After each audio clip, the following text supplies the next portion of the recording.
Yeah, we're late. We were talking Mets. Big Mets dub today. Big Mets dub. We got a lot to talk about. We got Hell in a Cell, Vince McMahon documentary, Mr. McMahon, whatever you want to call him. I'm sure we'll have lots to say about that.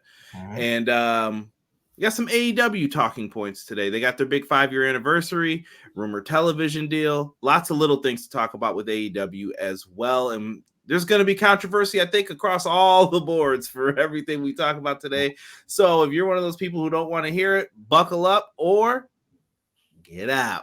So up to you with what you want to do. But other than that, I think we got to get right into this show. And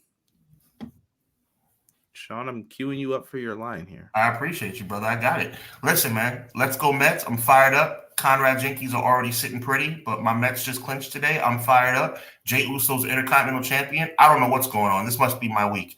But regardless of that, I'm happy to be here. Conrad's happy to be here, and we hope that you're happy to be here. It's Clash of the Podcast. EPW's here, HWW's here, and you're here. Conrad, drop that thing.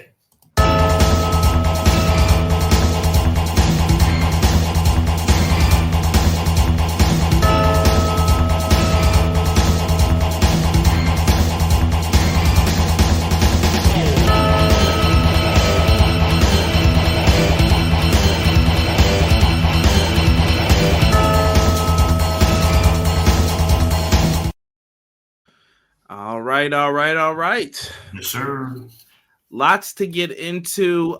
Listen, chat, I'm gonna try to get to everyone's stuff, but I'm gonna try and keep the flow going today. I'm just warning everybody now. So if you have a really deep comment that you want read, just keep it copy and paste ready. All right.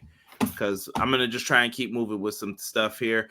But let's get to the shout outs real quick, and then we're going to get into the show. Guy Will Gamble says, let's freaking go. I wouldn't say go.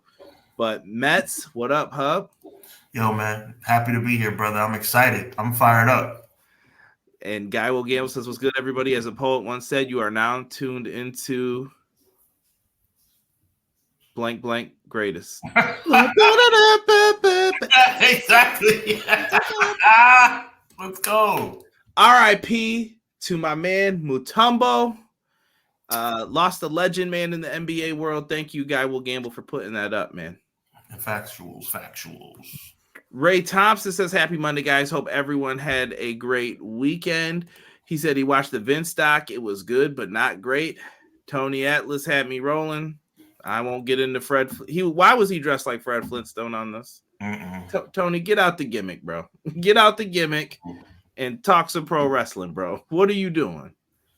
But Tony is going to be Tony. Pumped to watch Dynamite live in Pittsburgh this Wednesday with my son and brothers. Nice. Very nice. Enjoy, Ray. Enjoy. I think you're going to get a treat with that main event. Clown says, afternoon, everyone. What in the HE double hockey sticks happened with the Bills yesterday? No comment. I did go back and forth with some people. I'm going to say this. We lost, right? I'm going to accept that. There were some egregious holding calls, though, that I was like, there's no way y'all missed this. If I'm seeing this sitting from my couch, here's the remote in my hand. How are you missing this? Go back and rewatch it. Go look on the touchdown plays. Look at number 47 for the Bills. And I want you to see there's a hold, bro. He's holding. And there no calls. Nothing. So, good win, Ravens. Enjoy. I picked the Bills to win. I'm very surprised that it went down the way it did. Listen, can't win every game. Not many teams go undefeated. So, what it is. We got a super chat. I'm going to let you take that one, Sean. Joel's in the building. Appreciate you being here. He says, Sean and Conrad, what's the Hell in a Cell main event on Saturday? Referring to the Bad Blood pay-per-view. By the way, 6 p.m. Eastern start time, in case you guys were wondering. That is not the pre-show. That is the actual event because of their collaboration with UFC. And they want to make sure everybody buys both pay-per-views. there's some money grubbing a-holes. But anyway, with that being said, they're getting their money. So to answer your question, I think it should be CM Punk and Drew. But I have a sneaking feeling, oh boy, they're going to have it be Cody and Roman, which is going to make me sick to my freaking stomach. Big dog. I don't know. It's either that one of those matches has to open and the other one's closing, in my opinion. That's the only way that you can 100%. I mean, that's a guarantee. It's just a matter of which one. Right. Going back to Quills. What up, Conrad Chat? Quilly! Your boy Sir Quills is here, fresh out of work to enjoy my two favorite bros, CJ and Hubbs, for episode 109. Keeping track for us of the best wrestling podcast today, Clash of the By God podcast. Sir Quills, we appreciate you, bro. Thank you so much for your loyalty and your dedication to the show. He's intrigued to hear everyone's opinions about this show. If I call it Hell in a Cell, because I wrote that like 5 times, Sean, forgive me. Just smack me during this. Conrad, you're wrong. No, I want to be corrected, though. So I say Bad Blood because I keep wanting to call it Hell in a Cell this show. Right. I don't know why. Fair enough. To quote Conrad. Don't gloss over that. Do not gloss over that. What?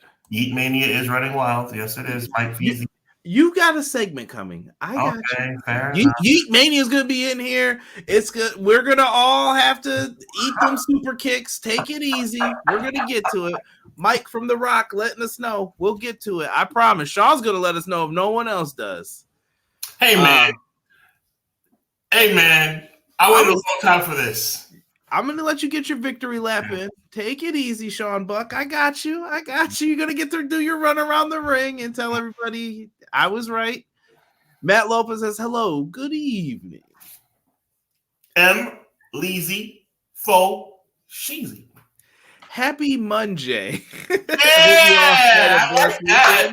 like that, M. Leezy. That's smooth. I like that. And showing us love, calling us the Aces. Thank you, Matt. And I appreciate you tagging us on like people to work with. I saw some tags for us on several things. So thank you guys for that. Yo, M. Leezy's very, very nice, man. Like you said, tagging us in other correspondences regarding other podcasts, tagging me about my Mets. We appreciate you, M. Leezy. We do, Matt. XG Dub says office is busy, but I'm here. Appreciate you. XG Dub, always a pleasure. Let's go, Mets. Hell in a Cell better main event. I agree. BJ says Euro. What's good, Beach? What up, dope? Appreciate you. Derek says yo. What's up, D? My guy Derek. My guy Hubs. He says yes, sir. Joel says best part of Monday. Sean and Conrad. Appreciate you. Appreciate you. Elite Easy E in the house. What's good? Doug says another Monday, another clash. Teach me. Moment of happiness for me. Last 3-hour Raw for at least 4 months. Yes. Is that a fact? Is this it? Yes. Oh man, this really is it. Okay, that's what's up. Oh no. Do you know how bad some of these Raws were? Do you want to know how bad? I went and played basketball and I came back and it was still on.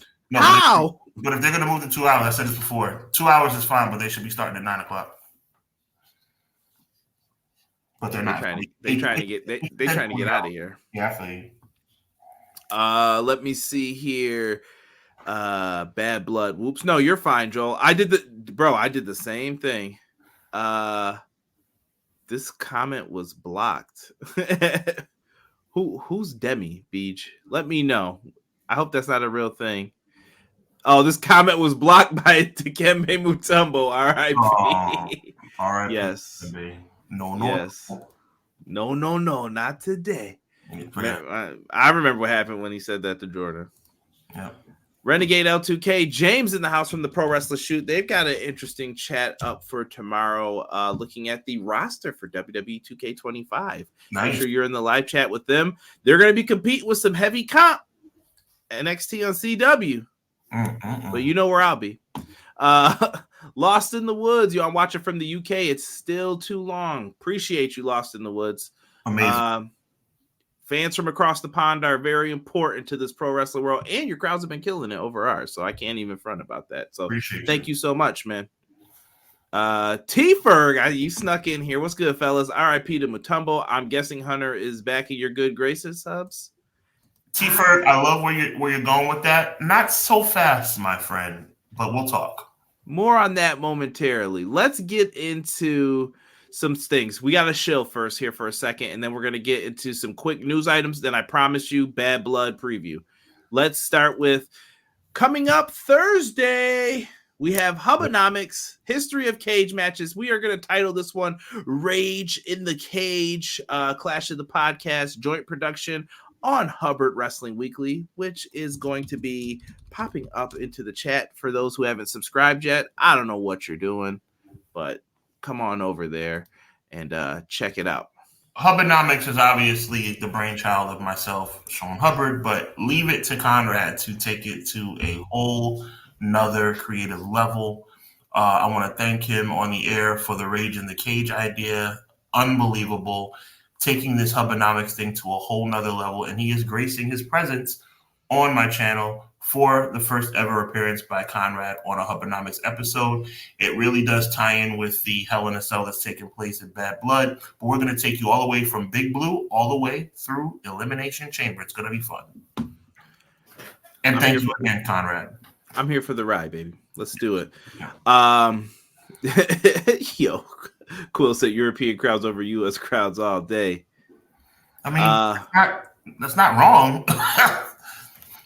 I mean, shout out to Chicago and New York City, though. Joel's asking you an important question there. 100%. Big shout out to Joel as well. The wonderful people over at Triller TV are going to be blessing us with an opportunity to bless y'all. For those tuning in on Thursday, October 3rd, which is coming up this Thursday, obviously, on Hubbard Wrestling Weekly for Hubbonomics, along with Conrad Cushman, a Clash of the Podcast production. All of our viewers are going to have the opportunity to win a major prize, and we are going to reveal – we already revealed the major prize on social media, but let's reveal it again. You will have your chance to watch – drumroll – Wrestle Dream, AEW Wrestle Dream for free. One of our viewers on Hubbonomics, presented by Clash of the Podcast, our special Thursday night on Hubbard Wrestling Weekly, you will have the chance to watch Wrestle Dream as a prize as you tune in to Hubbard Wrestling Weekly on Thursday night. That is the prize. That is the gift. You tune in, you will have a chance to win. Big shout out to Triller TV for that one. Yes. Guy Will Gamble says, are y'all going to talk alt cage matches, war games, Hell in a Cell? Yes, sir. We're going to dive into all of that, bro. We're going to have a good time. Tokyo, welcome. I don't even know what you're trying to say there, but I don't know if I can read that on the air. McKinney said, yo, I'm here to talk Wrestle with the Fire live chat and the best buds in the game, Conrad and Hubs, because I know that they know that 2 + 2 = Thomas Jefferson, sucker. Let's go. 5 times, 6 times, actually. Yeah, until he got in trouble for that, too. I finally heard the uncensored version years later. The silver spoon, mother. Hey! Was Stephanie late or was Rock early? That's the question. I don't know, but I know Rock said he got cussed out for doing that. Because I remember I was like, he said that on air. I was like, he's bugging. But you gotta keep Stephanie responsible, right? Or hold her accountable. Was Stephanie late? Stephanie was late. You never know back then. Well, we're gonna get it. We're gonna get into who was right. Oh boy. Sean, speaking of oh boy, New Jersey's getting the first ever 2-night SummerSlam Saturday, August 2nd and Sunday, August 3rd, 2025 at MetLife Stadium, home to the New Jersey Jets, the New Jersey Giants. Don't do that. Don't do that. Don't do that. What? Don't do that. What? That's the New York Jets and the New York Giants. Don't do that. Oh, well, you know how it is. You know. I'm just going by the location. I am very supportive of the Buffalo Bills. Don't do that. We're the only New York team. That's what I always have to remind people. Don't do that. Don't do that. That's our only claim to fame. All right, we got to take that. 2-night SummerSlam. Cool. Let's see. Real quick, 30 seconds or less. I've always felt it's been a money grab. I was cool with 2-night WrestleMania for 36 because it was the pandemic. I do not like it. I've never been a fan of it. Some people think it's a good thing. I don't. I guess I had, relegated my mind to understanding it would be a WrestleMania thing. Now it's SummerSlam 2. It's like, come on, bro. Like, you're making it difficult for people to come outside, bro. Like, you're doubling tickets. You're doubling the money that we got to come out of pocket for. I'm not a big fan. Now, as a viewer sitting at home, I love it. As someone who wanted to go 2 nights, I don't know, man. But maybe I'm in the minority. Yeah, and Minnesota got their 2026 Beach, I believe. First on my mind when it comes to summer is New Jersey. Nah, you ain't about to take all the good shows from the East Coast, James, with that because it snows here. I don't want to hear it. All right. California gets enough good shows too. So does Chicago. We can get some good shows too. All right. I don't want to hear it. SummerSlam's over. We taking all those shows then. Yeah, I do think Rumble, Survivor Series, and all them are going to be next. I think we're going to get 2 Rumbles because me and Sean talked about you always end up comparing Rumbles when they're all in the same night. And I know you don't like it, Sean. I liked it for WrestleMania. I think we're at the point of now you're going overboard. Possibly. Going overboard. I had finally gotten on your side of the fence about, okay, maybe WrestleMania does deserve 2 nights. SummerSlam doesn't need to be 2 nights. Sean, we could do reviews at decent hours for WrestleMania now. Back in the day, bro, I think I tapped out one year. I'm like, I'm not doing a review tonight. It's 1 a.m. and this show's still on. I'm going to bed after this. Like, I'm done. Like I said, I mean, I'm not a big fan of 2-night pay-per-views, but I've learned to live with it. And we're going to have to learn to live with more, I think, coming up. Don't forget Saturday night's main events happening in Long Island, New York, Saturday, December 14th. Derek's birthday. Yeah, big shout out to WWE for this one. I'm not always going to knock WWE. I got to give them credit where credit is due. Saturday night's main event is my favorite big free pay-per-view-ish show from back in the day, and now it's back, so I'm cool with it. Yeah. I like it. They put the Obsession song on. Cool. We're working our way through this. We've got I'm giving Sean his victory lap right now. Sean has been going up with Jey Uso. He's been advocating for him. And look, I didn't believe he was going to win the championship. I will be the first one to Why should you? They didn't give me a reason to believe. I am still going to come in here with my little negative Nancy opinion, but Sean gets to control this segment. This is Sean's moment. Sean, you got like, I'd say 2 to 5 minutes. Go. I mean, no, I don't even need 2 to 5 minutes. I'm really excited about it. I want to thank everybody for tuning into my pretty much live, almost immediate response reaction video. Over 500 views, which is nuts. But you guys have been riding with me with the Jey Uso thing from the beginning. Whether you thought I was right or thought I was wrong, you guys knew this meant a lot to me. So I'm super excited. Look, Jey Uso, for the year and a half that he's had, deserved to win a championship, a major championship. There's no question about that. The year and a half that Jey Uso has had deserved gold. I think it should have been the World Heavyweight Championship, but I am going to be very honest with you and say that I am very excited and very satisfied, which I'm sure you're surprised with, Conrad, that he won the Intercontinental belt. I think it's a great situation. I think it was a great moment in time. I think the fans spoke to the masses with the response in arena. I think most of the reaction, across social media and the wrestling world was positive. Jey Uso now has that niche on his resume, that notch, I should say, on his resume that he deserved to have. He is no longer just a tag team champion and the Andre the Giant Memorial Battle Royal winner. He has won the Mr. Perfect belt, the HBK belt, the Bret Hart belt. He deserves it. I'm excited. God bless. No, I'm not going to raise Triple H's hand as Booker of the Year. He made one good decision amongst probably a few others, but I think he's still on the lesser end, right? But he got it right last Monday, probably because of public backlash and public opinion. And we're starting to get to a point where it was like, okay, I'm going to have to pull the trigger on this guy figuratively, because otherwise people are really going to start thinking that I'm a jerk. But I'm really excited. It was an amazing moment. And thank you all for riding with me. That was real for me last week. And I'm super excited. And like I said last week, if he loses the title today, it wouldn't bother me, because that moment will live forever. And that notch on his resume is now solidified. He will forever be a Intercontinental Champion in the annals of WWE history. He deserves it, and he got it. Thank you, Conrad. He will be up there with all the greats, the Mountie, Road Dogg. I'm trying to think of someone else. The Honky Tonk Man, Santino Marella, William Regal.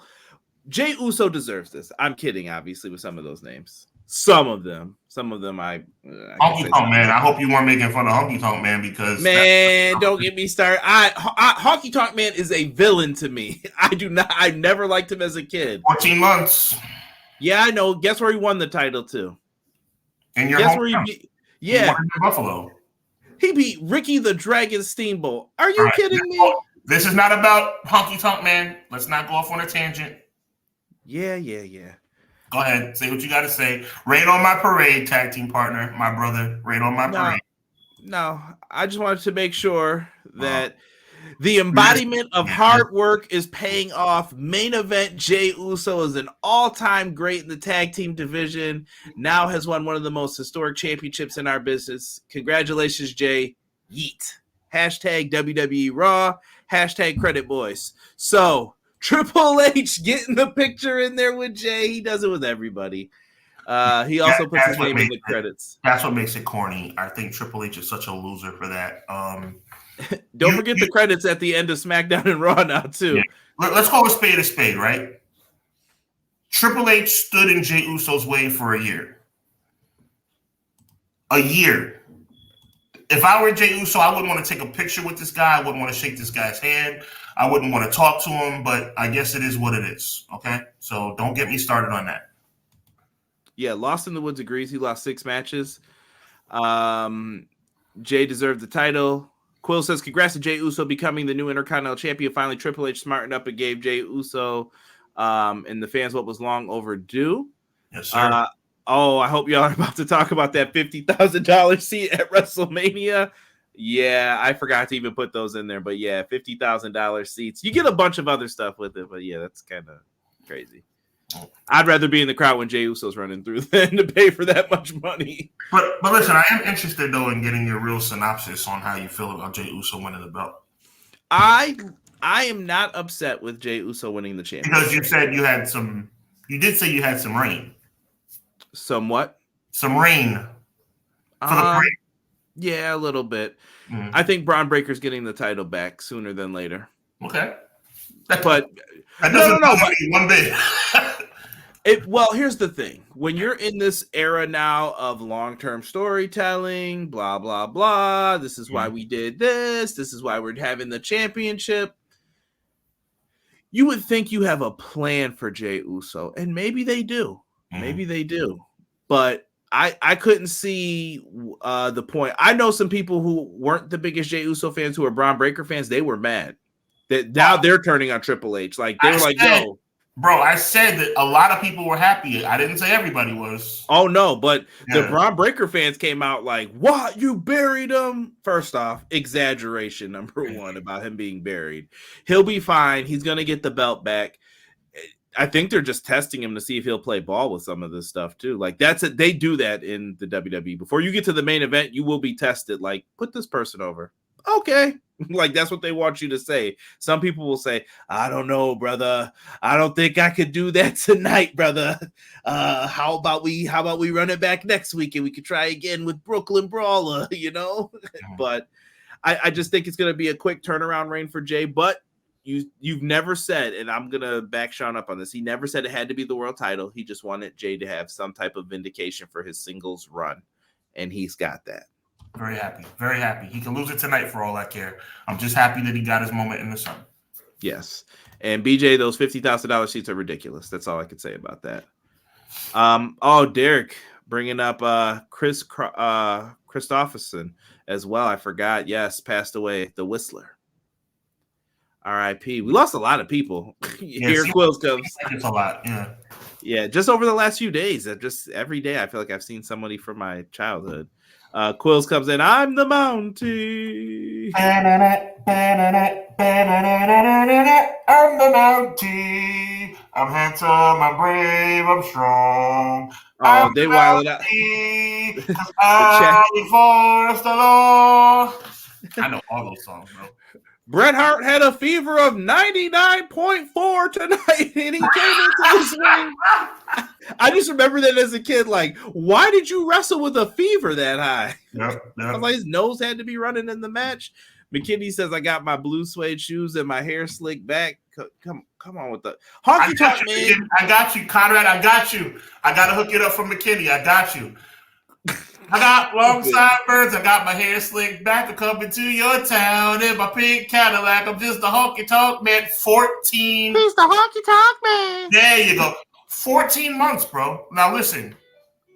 14 months. 14 months. Thank you to the Ultimate Warrior for doing what he had to do. Getting back into the whole shindig, the whole shebang of this run. Good for Jey Uso. I'm happy for him. I just don't know how long and how invested they are going to be in this reign. Maybe I'm wrong again, though. Wouldn't be the first time. Probably won't be the last time either for me being wrong. So I say let's rock with it and be grateful. Sometimes you got to just be in the moment. Let's just be in the moment. So moving forward here, let's get into some of this. Honky had dirt on somebody or people was failing tests. Yo, chill. Bush Reed was supposed to get that title reign. Most people don't know that. But I think he had missed a show or he did something that made them mad.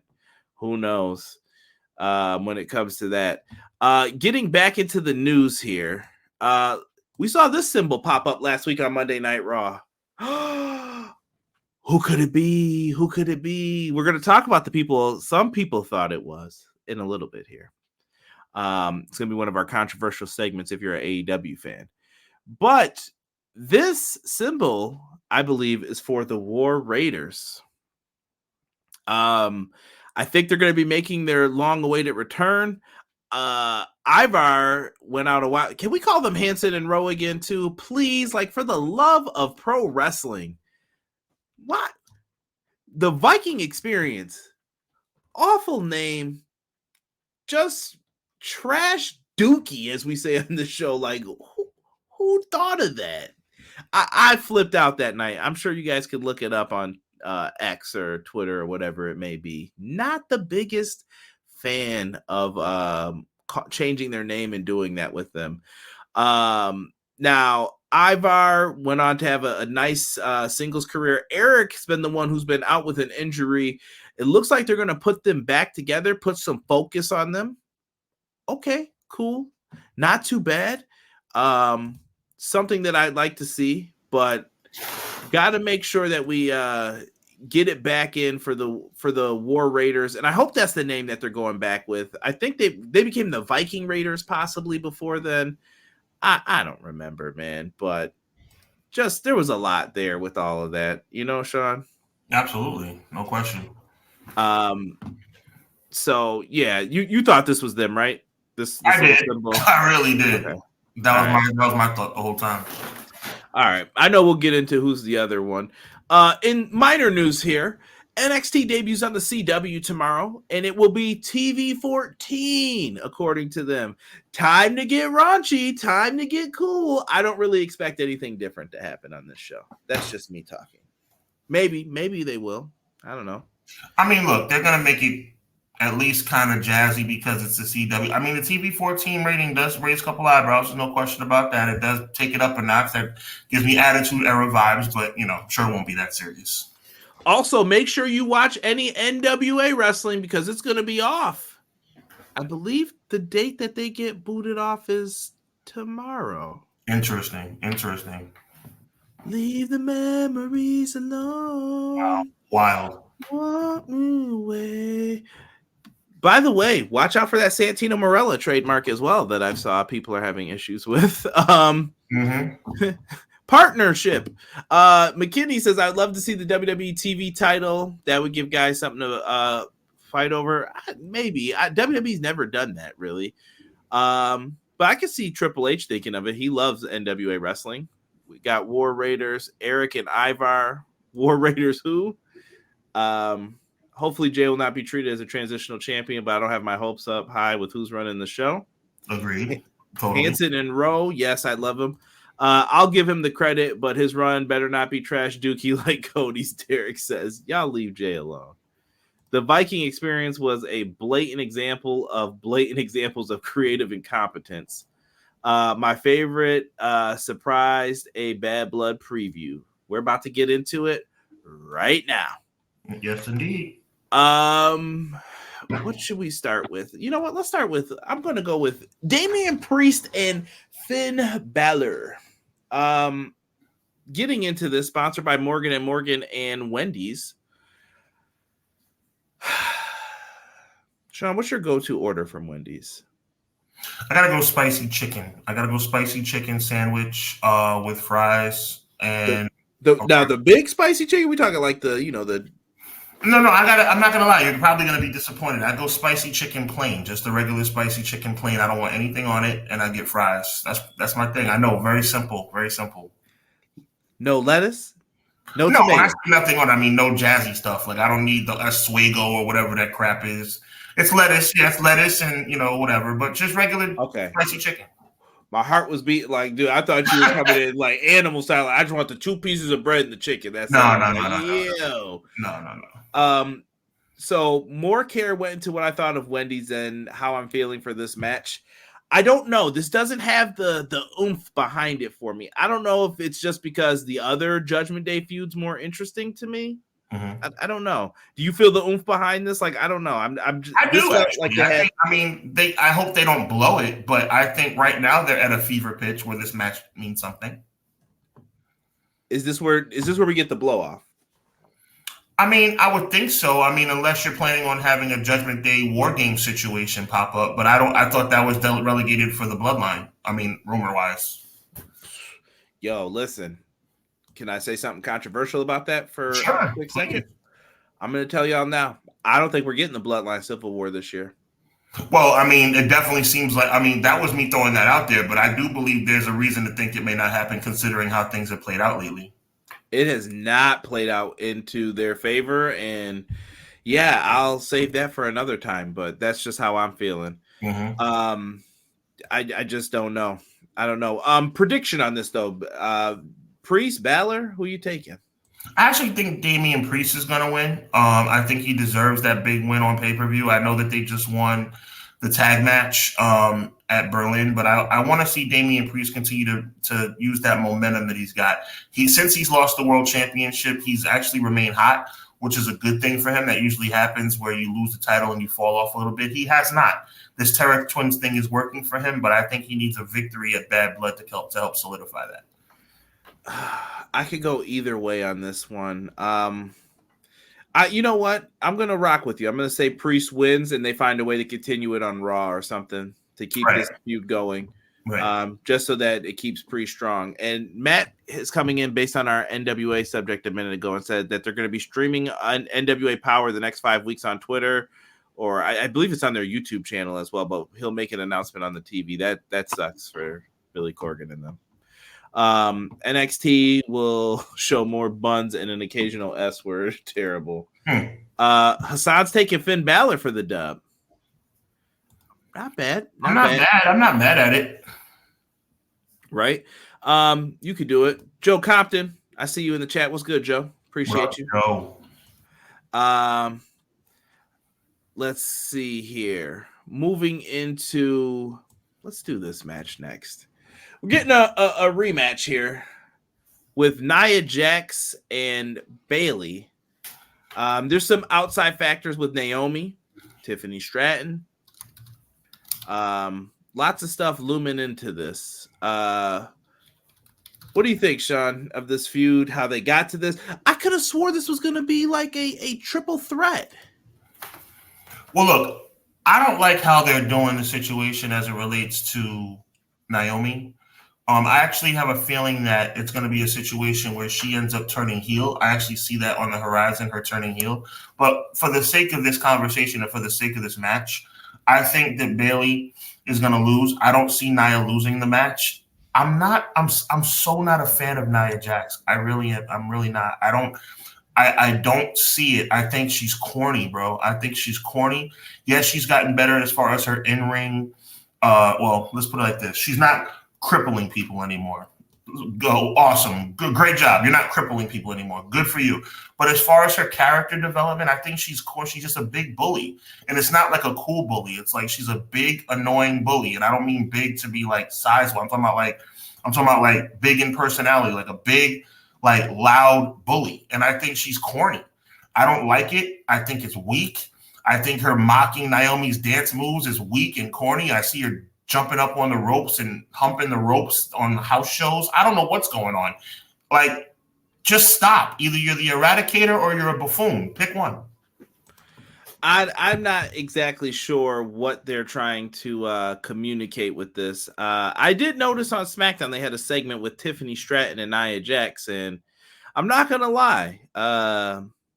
There's some nasty people on Twitter. They were definitely trying to what's the word I want to say here? They were definitely trying to get the rocks off with that matchup. I don't know, man. That's just buck wild crazy to me. I think SmackDown's this is the weakness that I talk about on the regular with SmackDown's draft. This draft hurt them, period. You can't tell me otherwise. Why is it that we're at this point where it's Bayley, Nia again? I don't know where we're going with this. I just don't know what they're going to do here. This all comes off as feeling kind of weak, in my opinion, as well. I'm going back into the chat. McKinney says, hopefully they add another match, but at least all the matches fit the bill of bad blood. Every story has ill will, disdain for their opponent. Touche. Joe Compton says Priest is winning. Interesting. Tomorrow night it's CW's premiere, and I vote for Bayley. So Hassan's taking Bayley for the win. I got Nia Jax retaining. And Quills agrees. Nia Jax retains. It's about how she retains. McKinney says Finn wins. They got more juice in the tank to go another round. Tiffany ain't cashing in at Bad Blood, Joe Compton says. NXT will be lunch on CW Richmond Network channel tomorrow night. She never hurt anybody, he says. Well, he used the C word. I'm not going to use that word. But yeah, I listen, E, I think she's a little rough when she gets into that ring. Depends on your stance on what pro wrestling should be. Some people like the hard hitting. Some people, Bret Hart being one of them, says that it's supposed to be a work. Got to make it look good. It's art. Yeah. Nia wins due to Naomi trying to help Bayley, but I'm waiting on Tiffany's time to cash in. Would you guys be interested in a Naomi heel turn? Just curious to know. Just yes or no in the chat. That's all I want to see. Naomi heel turn specifically. We've seen everyone else turn heel and be face, but Naomi. And I like Wendy's on Bad Blood too. Doug says they sexualized the hell out of that segment. You ain't lying, bro. Nia retains. Naomi turns heel there or soon after, in my opinion. Maybe after she gets her own title shot and loss. Terrell's voting for Punk. Joe says no to a Naomi heel turn. Sean, what say you? Naomi heel turn. Heel turn. I don't like it. Let me start by saying I don't like it, but I see it. I see that she's getting the short end of the stick. To your point earlier, Conrad, about how it was a double win and somehow she got phased out. I get the impression that with Tiffy becoming the massive success that she's becoming, which is well-deserved, right? Let me start by saying that eventually the fans might boo Naomi, and I think she might lean into it. There is a way out of this, though. There is a way out of this, which should have been a way out of it a long time ago. Chat, Conrad, bear with me. Naomi could join forces with her husband upon his return. which would not be a heel turn. It would be freaking awesome. But that is a way to kind of deviate from what I see coming down the pike. I see Naomi getting angry. I see Naomi getting bitter, right? And I see her turning heel. But I could also see her aligning herself with her returning husband, which would then take her career to a level that it should have been probably years ago, because I've always said that Naomi should have joined the bloodline originally, but that never happened. So I would love to hear your thoughts on that. I wouldn't mind them adding someone. Well, I think we're past the point of doing it, but at one point I would have agreed, like, yeah, definitely consider putting Tamina, Naomi, someone else in the bloodline. Let the women's division get a rub from this. If this is your biggest story of all time, it ain't gonna hurt. So they could have added some more stuff into it, but I don't know. Lost in the Woods is saying, I don't know if face underdog would be good for Naomi. She's played that role for so long, though. But she's so lovable. Like, that's the hard part with Naomi. That's the hard part, right? Yeah. You know what I say, too? If she's going to stay face, team her and Bailey up and have them go against Bianca and Jade. I think you could show a thing or two with that as a team. Let me see. Naomi must have missed her husband. She went back too soon. Yeah, she was doing great in TNA. I was enjoying her work there, too. If Naomi turns heel, the glow would have to go. Oh, sure. Yeah. Tiffany is going to turn face before Naomi turns heel, Doug says. And Lost in the Woods agrees, or join Jimmy. There you go. Let's get into it. These are the three big matches here. We are going to have Dominic Mysterio in a shark cage. The graphic is hilarious. Did you see that they're selling toilet paper with his face on it now? I did not, but that graphic, but the toilet paper thing does make sense, though. Yeah. Yeah, just Dirty Dom. Anything to make a buck. Nothing beats a buck and a duck. That's it. Little Rascal line. Is it time to take this belt off, Liv? I can't believe I'm saying this. No. I love Rhea, but no. Liv Morgan is actually doing some of the best work of her career. I can't believe I'm even saying this, but no, it's not the time to take it off. As a matter of fact, and it's for that reason that I very, very reluctantly say that I think that Liv Morgan will retain somehow, some way. I mean, the typical way, old school pro wrestling way would be, Dom drops some brass knuckles from outside the cage or something like that, or drops some mace from outside the cage, and then, it drops into the ring and Liv uses it to get the win. But yes, I think I think that Liv Morgan is on top of her game, and I think she's going to retain, and I can't believe I'm saying it, but that is what I'm saying. Lately, I've kind of been, feeling like this one needs some juice added to it. It needs to inject something that could help us. What's your favorite shark cage match that involved it or used it? I would have to say back in the day with James E. Cornette in the Midnight Express. I think that they did really good work back in the day. They kind of set the standard back in the 80s for what this match is supposed to be. The best one I can remember from like WWE is probably the house show ones with Jimmy Hart are kind of classic. Right, that's a fact.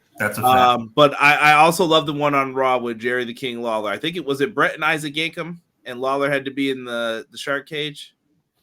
And Lawler's up there, I'm afraid of heights, and you could just hear him throughout the whole match whining and crying. Yep. My nose is bleeding. I don't even know how they did that back then. Like, no clue. But he was like, my nose is bleeding, McMahon. Help me. Good stuff. So you're advocating for Liv to win. I feel like you can't do it just yet. You gotta add something to this. So I'm gonna rock with you and say Liv as well. So and I took Nia last time. I don't know if we state that. You said Nia too, right? I said Nia reluctantly. I'm not happy about that. Interesting. We got Tokyo says he's got Raquel coming to cost Rhea. Raquel does need something to do. Got Liv Morgan. Dom stuck in the cage. Is Dom going to pull an Enzo and escape the cage? Maybe. He's tall. They don't put it too high. Liv wins after Dom spends the whole time in the shark cage sharpening a toothbrush. Yo, you gotta chill. Dom's been in a cell before. He knows that hard life. Liv wins. Either Raquel comes back or Dom drops some knuckles in the ring. Because when Rhea gets the belt back, who's she going to work with? That's one of the things that hurts about the women's division, I think. You have great people and great matchups, but they're saving them. So it makes it hard sometimes to invest. That's where Sean, on Threadless right now, you can get the Snap Famous shirt. That's why we started saying that. It's not that the people are bad workers or anything like that. It's more so, dude, it's so hard to be invested in this match because they've done nothing with you. They haven't put you as a character that could do this. Look, there's a thing in wrestling called believability, right? And you have to make it work as it relates to the storyline, or as it relates to believability in the essence of the storyline. So, with that being said, there's an element that lends itself both sides winning. That's what makes a great match. You can have, like, again, it's not predictable. Which I know you're not completely against. It's not predictable, which I think lends itself to being a better match. Yes. And shirts are in the description link. Just wanted to make sure people know that because I saw someone said they like your shirt. I assume it's not my plain burgundy one. So, well, I like your plain burgundy shirt, bro. So there you go. Thank you. We don't have these for sale, but we do have shirts for sale in the description on both of our sites. There you go. Go cop yourself one. Lobbed it up. Knocked it out the park. And if you want, tag us, and I promise you we'll retweet it if you're wearing it out in these streets. Absolutely. Just don't do anything crazy in them, but yeah. Right, exactly. Matt Lopez says Lawler has a scab in his nose from a broken nose, so whenever he touches it, Oh, interesting. Sounds disgusting. Interesting indeed. Yo, JCSJ in the house. Yo, what up, man? Had to stop by and show some love, fam. Appreciate you for that, man. Thank you so much. What up, Jay? Hey, I did a few months in jail. Sure, Dom will be all right. Lost in the woods said, hey. Okay, bro. Hey, hard times. I'm going to do the tag match next. Let's go. We have the Bloodline, Jacob Fatu, Solo Sikoa taking on the Mega Powers, dude. We put our hands together and we united the powers on SmackDown, dude. I'm kidding, but I'm kind of not. Cody Rhodes, Roman Reigns tag team match. How you feeling on this, Sean? I'm disgusted. Makes me throw up in my mouth. That's Why it. so? Why so? Look, Cody Rhodes is just on the coattails of Roman Reigns because Cody Rhodes is not him. Do I have to go through this again? I'm not going to go through this again. Cody Rhodes is not him. This match makes no sense. It is a replay of the Mega Powers, a much poorly done replay of the Mega Powers. It stinks. I don't like it. It could have went many different ways, but Roman and Cody, this is the reason why when Ferg asked me earlier, is Triple H cool again? No, he's not, because of stuff just like this. Cody and Roman joining forces is the most ridiculous thing I have ever heard. It's absolutely pathetic. It's pathetic booking. It's lazy booking, Conrad. Lazy booking. Okay, Roman's back and he's getting cheered. Okay, Cody's being cheered as the champion. Okay, this is what we're going to do. We're going to put them together as a tag team. How do you feel about that, Steph? I think that's a great idea, Hunter. Idiot. Well, she doesn't work for the company. Yeah, well, she works in his bed. I see the lust in your eyes, Roman. I see how you've been staring at Brandy.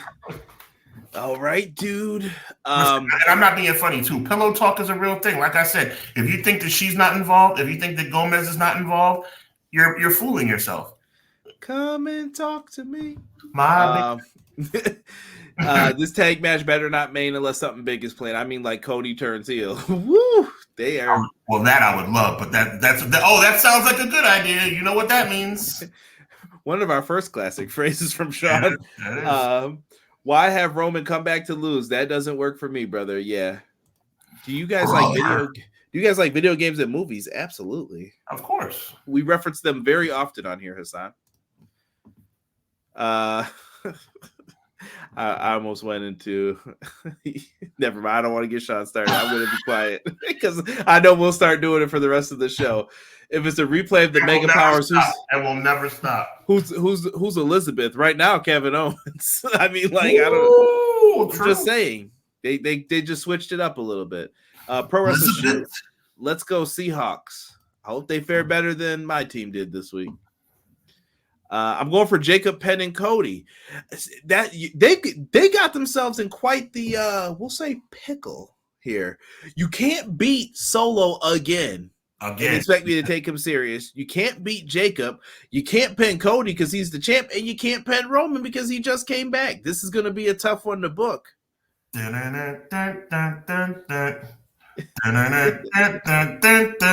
Oh, so this better be where Jimmy comes back. I'm being serious. Oh, so you're saying we that was Jimmy's music, by the way. I know. Okay, all right. I thought we were gonna have to get a little funky like a monkey, give them a little dusty finish, if you know what I mean. They're gonna come out there, they ain't even gonna remember who was in that match, player. They ain't gonna remember, baby. Make it a schmaz. Cody, the Dudley boys gonna run out there, they're gonna hit you with the 3D. No one even gonna remember what happened. No one's even gonna remember. That's WCW booking at its finest.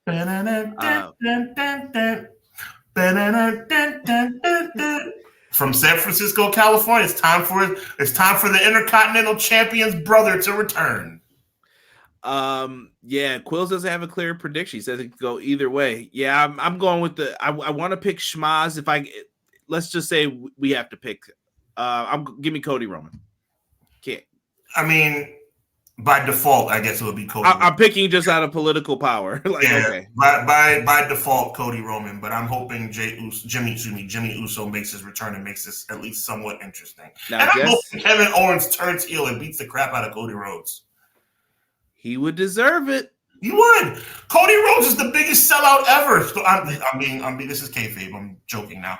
He's the biggest storyline sellout ever, man. He's turned his back on Randy. Do you realize now Randy has a reason to RKO Cody Rhodes and challenge him for the title? He's given him every reason in the world. Guys, this is our friend now. All right, Cody. I feel like that turn's not going to happen until Survivor Series. But yeah, but whatever it happens, whether it's Bad Blood or Survivor Series, you're going to hear voices in your head, and they're going to talk to you and make you understand. They talk to you. Pro Wrestler Shoe says, fun fact, Bad Blood is better booked than Wrestle Dream with the eye roll. Oh, my God. Jesse, please, Jesse. Yes, please. For the love of God, enjoy some wrestling. Please, just relax, bro. Relax, please. Yeah, people are saying Jacob wins. I'm seeing people shouting out their football teams in the chat. I love it. Does Kevin Owens cost Cody the match? Not on purpose if he does. That's I don't know. I think Kevin Owens is getting to the point where he might do something on purpose. That's bugging. And this whole story is why I think Survivor Series is where it's going to play out. It's going to be Cody, Roman, KO, and Orton, and they're going to take on whomever. And then, Cody's going to be waiting in the cage.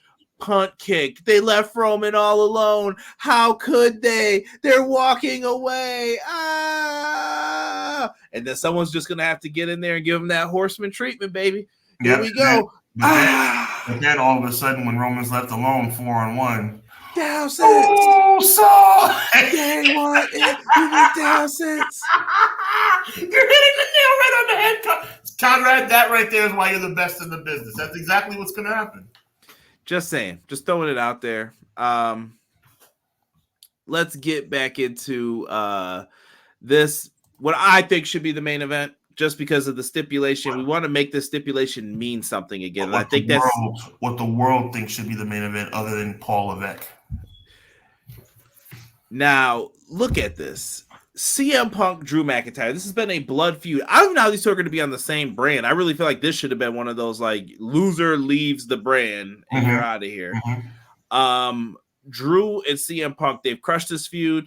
I've heard people say like they're just starting to get tired of it. So now I think it's time to get past this one, move forward, and you can revisit this later. You've got the matchup here. I got Punk winning this one. I think it's pretty elementary, and then you're gonna get Punk and Gunther at Survivor Series. That's gonna be the match. Punk is not winning, by the way, if I'm booking this. I think you're wrong, not because you should be wrong. I think you're wrong because they have made Survivor Series so meaningless as it relates to World Championships over the past several years. If you're right, which I'm going on record, I hope you are, it would be the first time the title's been defended in a long time. So I'm hoping that you're right. I'm hoping that it works out that way. I don't trust Triple H for all that to throw him across the street.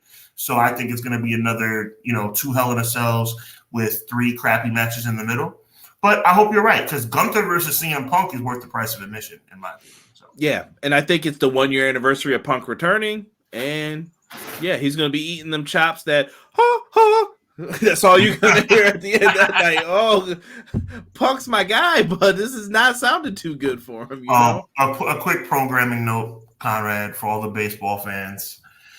After the Mets have won their wild card in Game 1, the Braves did beat the Mets in Game 2. That means the Braves have also won the wild card, and that means the Arizona Diamondbacks are officially eliminated. So the Mets are going to Milwaukee, and the Atlanta Braves are on their way to San Diego. Diamond in the back.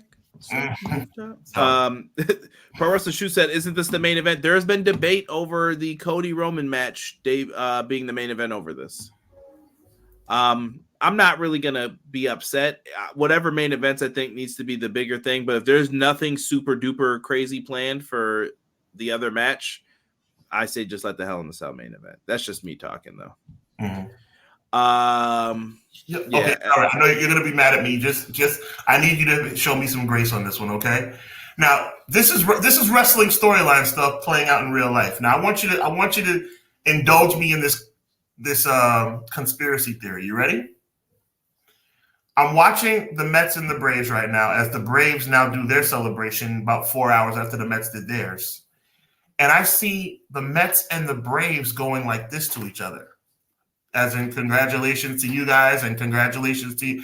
Now, it was known from the start that if they split, that they both would go and Arizona would go home. Do you smell controversy? Do you smell conspiracy?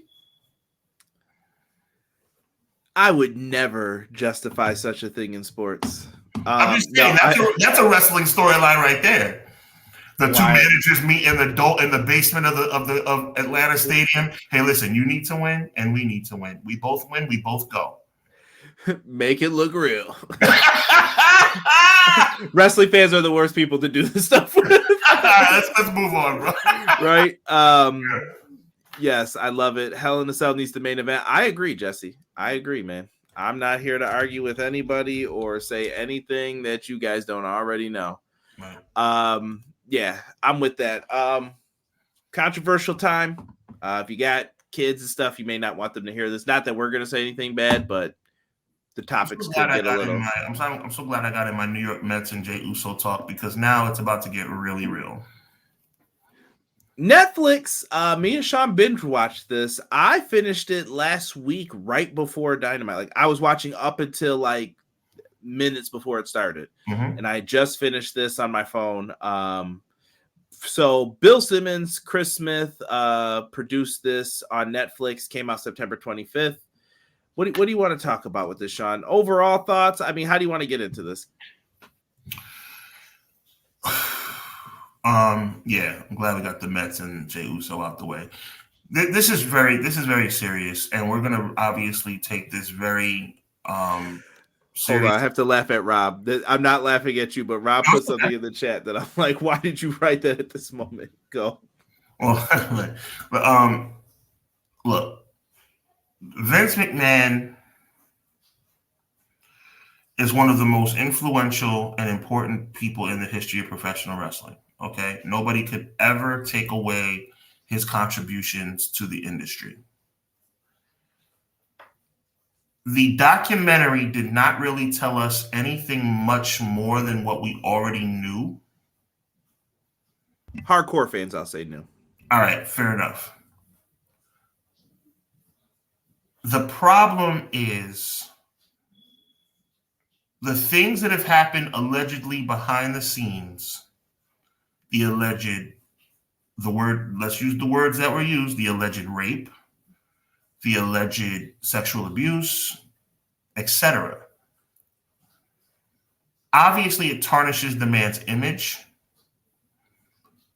My thing is, when you talk about the legacy of this man, he's made it so with his actions that the first thing you think about will not be WrestleMania 3. It will not be Austin versus McMahon. It will be the alleged outside the ring chicanery that took place. And I think, as I pass it back to you, my brother, I think this documentary shows us, as you said, maybe hardcore, maybe not, but shows us a lot of what we already knew, solidifies a lot of what we already knew, and puts a stamp on the fact that Vincent K. McMahon's legacy will never be one that is prosperous in the sight of the general community. I don't think it was even before this last controversy either, as far as what were we going to say about Vincent Kennedy McMahon? Who is this person? We still don't know. I'm going to get into this quickly because I know we got to try to like fly through this, but there's a lot here. They're like, this is a meaty piece of like turkey leg that you can get really deep into. With the overall documentary, I think that there were some things that they left out that were important for people to know. Like the Montreal Screwjob left out a lot of details of what happened. It just kind of seemed like Brett didn't want to give up the title. That's not fully the truth either. Brett said he would lose to anyone but Vince put the title on him anyway. Like you did some things where it's like, why did you put yourself in this position? I also think that there's some theories that they could have explored in some of these things as well, getting into it. And like you said, did we know all these things? Absolutely. Were there little tidbits that we found out? There were certain things I was surprised by. And I have the chapters here that we could just get into it, look at some of the stuff.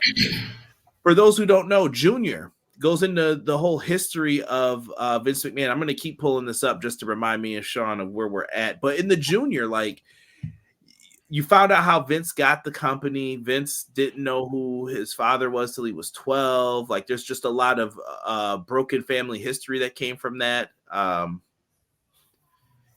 It just shows you kind of what happens repeats in the later episode of Family Business, where it's like some people are just looking for that love, that what brings people together. Vince never had that. He never grew up with that. And you can question some of the things he said in his Playboy interview. I'm not going to get into the stuff involving the R word essay. Like I said, I tried to do like a trigger warning beforehand for this, but I really didn't. Okay. No. We said it before you even said that. At least I felt like I prefaced it like we're about to talk about something serious. All of that happened, and I don't know what's true and what's not. Nobody really knows. I also think this was prevalent too, Sean. I think that Vince is he's not all there like he once was, if that makes any sense. Just his talking, he had people there with him. Some people knew, like Paul Heyman was one of the people there some days with him to remind him of stuff. Storyline, that's a storyline. Yeah. You know, and they would get into some of the things that came along with it. Anything you want to talk about from the Junior portion of it, of his family, his background, how he got the money to get into WrestleMania and all that stuff? I know that's probably in 2 a little bit. You get into it towards the end, but I mean, look, he was a scoundrel of a businessman, right? He knew what he wanted to do when he took over for his father. It's all, you know, only God and the atmosphere know if Vincent James McMahon really said to Vince McMahon, "Hey, go F him. Who cares? You know, F him." Some people don't even believe that. Like, I think that my point exactly. Like like I said, only God knows. Like if Vince Senior gave Vince Junior that blessing, if I were a betting man, clearly I wasn't there. I wasn't even a thought at the time, but If I were a betting man, would I have thought that happened? Absolutely not, because it would go against everything that Vincent James McMahon said he stood for. And I like to believe that Vincent James McMahon was an upstanding individual, but I don't know that either. But Junior was fine. Junior was just like a synopsis of Vince being somewhat of a scoundrel of a businessman, going against his father's vision of what pro wrestling should be, eliminating the parameters and parameters of sectionalized wrestling in the country and regionalized wrestling in the country. And it was what it was. And they thought he was a madman for some of his ideas. Honestly, Right. like you're crazy. Right. The Heat, we get into some of the Dr. Zahorian stuff and the rise of Hulk Hogan. They talked about it. Vince's father said, Hulk Hogan, you better not do that Rocky movie. If you ever do that movie, you'll get blackballed from pro wrestling. Foolish thing to say, because then his son wanted him, but you couldn't really blackball someone like Hogan, I feel, back then. They went through his name. What was his name? Sterling something. Sterling Gold. So, yeah, whatever. It wasn't working, brother. That's all I know. And they called him Hulk Hogan. We didn't really get into like the Marvel lawsuit and all that stuff that comes with the Incredible Hulk and why they called him that. Wrestling borrows from a lot of things, trust me. And Dr. Zahorian, they didn't get into this enough either, I felt, Sean. Not enough. Linda McMahon getting that tip is humongous. They were going to hire him. Massive. They were going to hire him to be their doctor. Mm-hmm. And they said, I don't know about this dude. He's kind of problematic. Like, you can't just open up and say, like, yeah, this is what we're doing. Absolutely. All right. Absolutely. They got into the whole steroid trial, too. I mean, well, look, here's the deal. I think, pull it up one more time so I can get the name right. Thank you, bro. Heat, you can take it down again. Thank you so much, Conrad. I think Heat showed Vince McMahon as a promoter. I'm going to say it a third time for those in the back. As a promoter, I think this showed Vince McMahon at his absolute best, right? This was the Federation era. This was the transition from Bob Backlund to Hulk Hogan. This was WrestleMania 3. This was getting involved in toys and videotapes and movies. This was Vince McMahon as a promoter as his absolute best. But it also is this beginnings of Vince McMahon as a human being, allegedly starting to show signs of being his absolute worst. This also talks about an alleged situation with the first ever female referee. It also talks about Vince and once again with his scoundrel-like business practices. So I think Heat was a very good synopsis of Vince McMahon, promoter, top tier, Vince McMahon, human being, bottom tier. Does that make any sense? Absolutely. And brief pause in our programming note. RIP to Pete Rose. It looks like just passed. I just Googled it while you were talking. TMZ is confirmed 15 minutes ago. So RIP to the MLB legend Pete Rose. With all the controversy with baseball statistics, with all the drug use and steroid use of the 90s and early 2000s, Pete Rose should be in the Hall of Fame and should have been a long time ago. He bet on baseball. Now, chat, let me know if I'm right or wrong, but I'm fairly 90% sure that he bet on baseball in games that he played in, as in games that he managed or played in. He bet on his team to win. Now, is it wrong? Yes. Is it illegal? Yes. But should that mean that the man who has the most hits in the history of baseball should not have been in the Hall of Fame? No. And I believe now that he's no longer with us, rest in peace, they will enshrine him into the Hall of Fame after his death. Rest in peace, Pete Rose. R.I.P. Pete Rose. Rob says you were dropping jewels before, Hub. I think that was a little bit ago, though, about 10 minutes ago. Let me see here. People are talking about Vince couldn't remember what happened with the Sable lawsuit. Absolutely. insane. They did go over the Ring Boy scandal as well, the Mel Phillips. And that's another disgusting thing. Vince, one thing I've noticed, and Sean, can we bundle these? I'm going to start bundling some of these things up too. I want to go into the Owen Hart thing and this. Vince McMahon may not have directly known what was going on with Mel Phillips, but I think he was told. And the same thing with the Owen Hart thing. Like, is it Vince's fault? I think there's neglect. If to go over a legal term, you were neglectful in doing some of these things. You didn't check the company to make sure that they knew what they were doing. You know what I mean? Like, and that's not saying that that's your fault. If you own a business, tomorrow I have this sitting out there, and then somebody comes up and I don't have a sign up that it's slippery when wet or anything. It's neglect. You neglected to warn people about blah, blah, blah. You neglected to do that. He hired Mel Phillips. They found out what he did, and then he got brought back. What did he bring you? A rehabilitation certificate? Like, this dude is disgusting. And Pat Patterson's involvement in it. And listen, I know I made fun of Tony Atlas earlier. I'm done with that. But Tony Atlas even said that, like, yeah, Pat Patterson has grabbed, like, that's insane. And he said, why didn't you tell Vince? And he basically made it sound like, oh, who's he going to believe, Pat or me? Who does he need more? He needs Pat more than he needs me. That's crazy to say. Like, some of that stuff is just sad. I was going to say, can I keep it real with you, Conrad, and chat? But I've been real. So can I keep it realer? Vince McMahon is the greatest wrestling promoter of all time. That has nothing to do with the fact that what he's done allegedly is unlawful, and he should be in prison if any of this stuff is proven to be true. One has nothing to do, and I want to be clear about, just if there's a 1%, I know you get it, Conrad, but in case there's a 1% chance that anybody doesn't understand what I'm saying, oh, Sean's talking about how great of a promoter Vince McMahon was. He was. That has nothing to do with what kind of human being he was.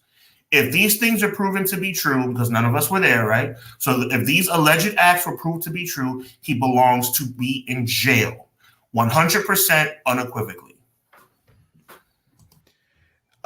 Just unbelievable stuff that you find out listening to some of this. Like we said, we find out they get into the WCW stuff and the attitude.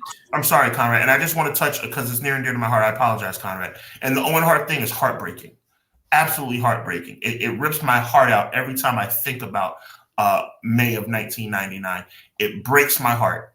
It breaks my heart because it was avoidable. And nobody can tell me different, Conrad. Nobody can tell me that situation was not avoidable. If at the very least, Conrad, if at the very least avoidable in the sense that he did not need to do the blue blazer flying from the ceiling thing. If nothing else. If nothing else. Also, and everybody's not getting off the hook here with me. If Owen Hart fell in the ring, right? And I don't know what happened. I didn't see what he hit, what happened, right? Why was the show still going on if that's a crime scene? Disgusting. Disgusting. Why didn't the show stop?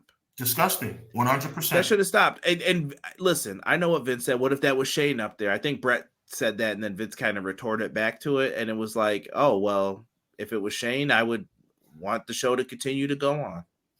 If it was him, and I believe him, I don't think he's joking. Like, you know, sometimes you're like, nah, he's just saying that.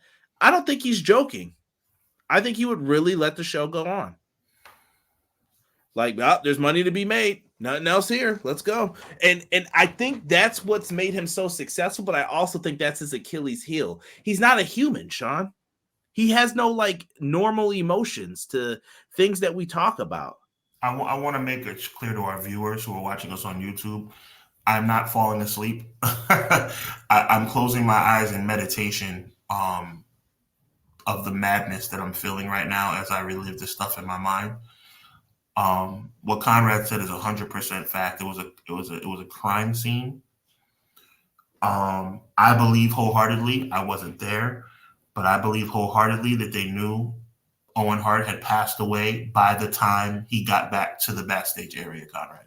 I believe that wholeheartedly. And for you to go on with the show, and your logic is that because they had gone dark in the arena and nobody actually saw, which we don't know because we don't know who saw him fall from the sky or not. But allegedly, nobody actually saw him because it was too dark in the arena to see him fall from the sky. Because of that, because nobody saw him, you deemed it okay to continue a wrestling pay-per-view. And a man literally died in your ring. It's reprehensible. It's one of the most disgusting things I've ever heard, ever in my life. Yeah, it broke my heart to hear the Deborah Jeff Jarrett promo. That always hurts a little bit when they do it. And then for him to like try to cut a promo still, I was just like, nah. I remember that night. Nothing felt right after, you know? Like nothing else mattered on that show. It bothers me. It bothers me thinking about it. Yeah, that was like one of the first wrestling deaths that probably hit our generation really hard, though. Like it happened on a show. It's not right. Let's move into something that we could actually get into with the Attitude one here in episode 4. They talked about WCW and how Ted Turner's trying to hurt me. I believe in being competitive, Vince McMahon said. I believe that I'm here to compete.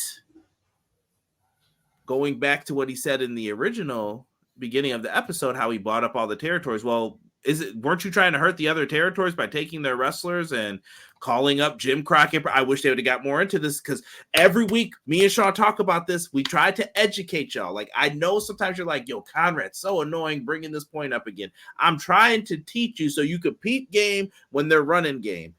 Vince McMahon called up and ruined pay-per-view saying you will not get WrestleMania if you show this Jim Crockett promotion event. Mm-hmm. Why is it like that? Why do you have to be like that? It's disgusting. It's annoying. It makes me sick to my stomach. And then he's on here crying. There are letters of him crying about like, and I don't mean crying literally. I mean, he's like, oh, I can't compete with the corporation. Right. I can't compete with all the money he has. Let's make Billionaire Ted skits. AEW should never mention the competition. That's exactly what he did. He was giving them, it's the Huckster and the Nacho Man, and they thought that was funny. And USA came on there. I forgot the lady who was running it at the time. She said, I told them to pull that. Ted Turner's a friend of mine. Like, stop doing that. That's silly. What did I say earlier, Conrad? I said the Owen Hart commentary was one of the most sickening things, and these alleged acts of the women were the most sickening things I've ever heard. Mm-hmm. Well, this was the most hypocritical thing I've ever heard. How dare you, with a straight face, tell me that you didn't think you were doing anything wrong or trying to hurt the competition when you were taking all of the Crockett promotion and the Mid-South promotion guys and the AWA guys. And then fast forward 7 years and WCW is doing it to you, and allegedly WCW is doing you dirty. Give me a break. That's the most hypocritical crap I've ever seen as the Mets logo continues to infiltrate my body. Let's go. Yeah. And then we get into like the Trish stuff, the family dynamics of it. Trish Stratus, her first big kind of storyline was TNA, right. You know that well. Right. Where was that going, really? Right, exactly. No, you're right. You're right. After they screwed over Tess, don't get me started on that because I'm a huge Tess fan. You're 100% right. They're doing the story like, hey, by the way, no mention of China in this, and I'm gonna say this too. People are gonna get mad at me. It was pretty ironic who was left out of some of the segments. I saw X-Pac's face in some of the segments with the Nation. I didn't see some of the other people's faces who were in there.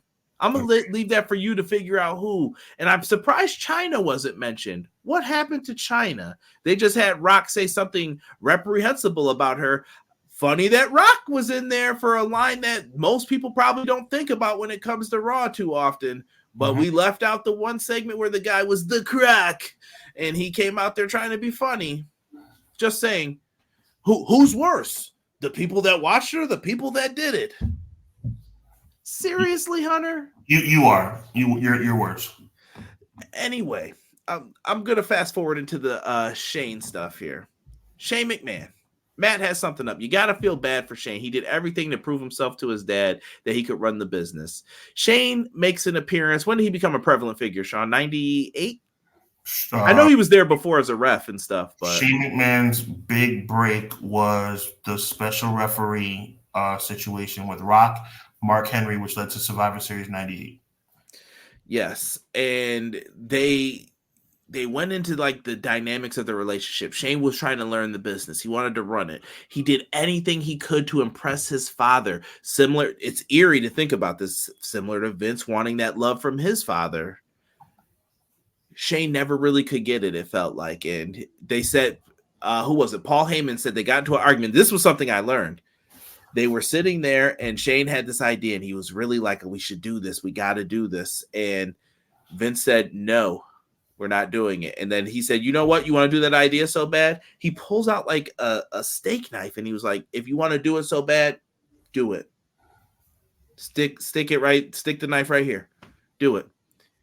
What? Who says that to their child? What? Why would you say that? But it was just him exerting his power. That's where I think Vince McMahon is. And I see people in here like bringing up great things in the chat. And yeah, like he's an egomaniac. Like this dude wanted to let you know I'm in charge. You're not. Sit down. I mean, my stance is the same. If he did these things that they allege he did, he belongs in jail. Because, you know, these things are absolutely out of control. And it reflects on how he was as, again, allegedly as a father, as a businessman, as a human being, across the board. You know, I led with greatest promoter of all time on purpose. That's just my way of setting it up. He was, but it does not have anything to do with what kind of human being he was. I mean, I should say. And, you know, it makes your skin crawl when you think about some of the things that he's done, allegedly, according to documentaries and you know, things that have been talked about. It makes your skin crawl. It's absolutely reprehensible. Yeah. And we didn't really get into the Stephanie stuff too, where he wanted to do an angle with where he Stephanie. got his own daughter pregnant, which is absolutely gross. And then when she said no to that, what if it was Shane? Like everything's not business, Vince. Everything is not business. Wanted to have his real life daughter and real life son-in-laws, future son-in-laws, actual marriage be on pay-per-view. Yeah. The one moment where you get to be yourself, he's like, let's sell it to somebody. Like, what? Can you be normal for like, I don't know, a day and not do this stuff? And just some of the stuff that they did. I don't know. I want to make an observation or tell you the observation I made. I want to get your opinion on it. Mm-hmm. You know, obviously, when you're talking about a taped interview segment, right? Obviously, it wasn't live. It was a taped piece. But you could just see Shane McMahon's face as he's talking about his dad. Yeah, he loves his father, I'm sure, but there's something there, man. There's some level of, yeah, my father's a so-and-so. I mean, you could see it in his face. Well, they mentioned it in the Trish thing. Mm-hmm. They were like, was everyone cool with the storyline? He wasn't. Shane. Right. Shane did not like that. And, well, I'll have to save this talk for another time with you. But you've mentioned don't trust Shane. But that spite might be a heck of a motivator for him, too. Like, I think he really is like, I can't believe you never went with me. You never did anything with me. But like you said, too, is that yearn for that acceptance. Right. Come on in, Shane. That might be the moment that'll get, air quote, him accepted if he ends up screwing over AEW. So it's too close to home. Let's not get into that again, though, because that's a whole nother conversation. I'm sure it'll be coming up soon. Trust me. Yes. Yeah. And I want to go on record and saying I pray for all, you know, it's all alleged, right? We got to say that for the benefit of our show, for the benefit of our listeners, and for the benefit of Conrad, Cushman, and Sean Hubbard as individual free agents. So alleged. But for all the alleged victims, I pray for you guys, man, because that's a major, that's a major for those that are still living. That's a major cross to bear, man. Yeah, and I did laugh. Somebody did bring up Jimmy Hart. Where Jimmy, what did you think of this? I don't know if they want me talking about that, baby. I don't know nothing. Like he put the glasses He on. backpedaled like Barnum and Bailey Circus on that one. Yeah, he was like, I don't want to get into any of that now. I thought this was a DVD. Austin, let me bring this up. They got into a little bit of Chris, who we shall not speak of, Benoit. And Austin mentioned in that saying he doesn't believe in CTE is wild. And I agree with what Jesse wrote here. I lost a bit of respect for him in that moment. Chris Nowinski showed up and showed people the effects of this stuff. I don't get it, man. It's science. Like Steve Austin, for those who don't know, his real name is Steve Williams. That's not inside information. You just have to Google it. To me, comes across as who he is. He drinks beer. He probably enjoys a good hot dog from time to time. He has a burger. He has more beer. His character is pretty close to who he is as a human being, right? But also that whole like no nonsense, no frills kind of guy. That's where I think that comes from. It's no excuse, but like I don't believe in CET. What? What's CET? What's CTE? What? Grow up. You're a grown man, okay? Read a book. That's where it's at this point. Read a book. Or show up to Raw where Chris Nowinski did the presentation. I don't know if he was around back then at that time, but like show up. Right. Yeah, got Snuka off. Yeah, we didn't even mention Jimmy Snuka's story. The alleged briefcase that never came back out with him. I won't get into the allegations of that too deep, but yeah, the Jimmy Snuka thing is wild too in the early days. Yeah, I don't know.